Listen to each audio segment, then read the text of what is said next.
Hello and welcome. Today we're jumping headfirst into the really complex and, let's be honest, often contradictory world of social dynamics.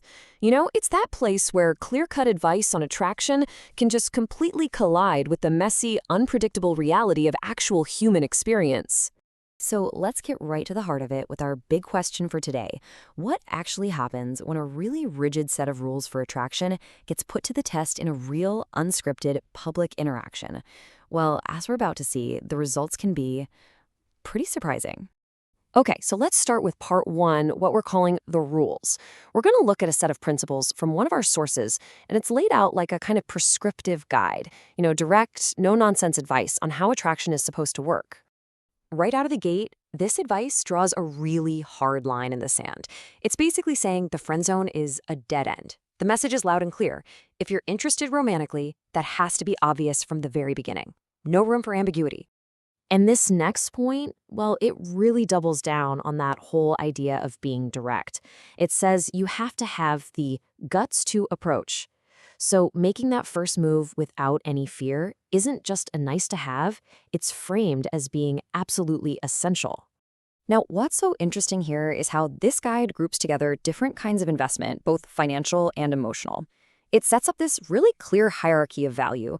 It's saying, look, spending money won't buy you loyalty, and being overly accommodating, or simping, as the source puts it, is just a one-way ticket to pain. Okay, so this next piece of advice is, wow. It's probably the most intense one from this source. It makes this incredibly bold claim that, peace and stability are actually boring. It argues that what's really wanted is a ton of emotional volatility, a whole roller coaster of anger, sadness, and love, a mix of, and I'm quoting here, a beast and a slave. All right, let's totally switch gears now. We're going to move away from these abstract rules and dive into a real-life story. So part two is a documented first-person account of an encounter in a public park. And as you're about to see, the picture it paints is completely different. So this timeline walks us through exactly what went down step by step, all from the woman's point of view. It starts out completely normal, right? Someone's just reading in a park. But then that uneasy feeling starts to creep in. That leads her to a polite confrontation. And when that doesn't resolve anything, things escalate publicly until other people have to step in. And this is so crucial. Notice what her first action is. It's an attempt to de-escalate the situation. She's not being aggressive. She's making a simple, direct, but very polite request to set a personal boundary. And his response? Well, this is where the conflict really catches fire. Because by claiming he's just capturing the scenery, he's pretty much denying her reality. He's invalidating what she feels is happening and just dismissing her discomfort altogether. And this just brilliantly illustrates how complicated the aftermath of these things can be. The encounter didn't just end when the man walked away. Later, even her own friends started to question her reaction. It just goes to show how powerful social pressure can be in reframing an event, even for the person who is right in the middle of it. Okay, so now for part three. Let's put these two things, the advice and the reality, right next to each other, because this is where that disconnect between them becomes just impossible to ignore. So on one hand, you've got the advice saying, have the guts to approach, be bold. But on the other hand, in the real-world experience, that nonverbal, lingering kind of approach wasn't seen as confidence at all. It was perceived as something unsettling, even threatening. It's a complete clash in how the same action is interpreted.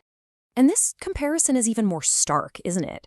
The advice claims that drama and emotional conflict are things to be desired. But in reality, when this woman felt her boundaries were violated, her reaction wasn't to embrace the drama, it was the total opposite. Her goal was to end the conflict and get back to a sense of safety, even if it meant shouting for help. So what does this all mean? Where does this leave us? When we look at this huge disconnect between a set of abstract rules and a very real, very human story, what are the big takeaways? When you really boil it all down, these are the fundamental points of friction. There's this massive gap between what someone intends with their actions and how those actions are actually perceived. We see these totally different ideas about what personal boundaries mean in a public space. The whole thing just highlights the critical role of consent, the power that bystanders and even friends have in shaping the story, and ultimately how one-size-fits-all advice just falls apart when it meets a real, individual person's response. And that leaves us with one last big question to really think about.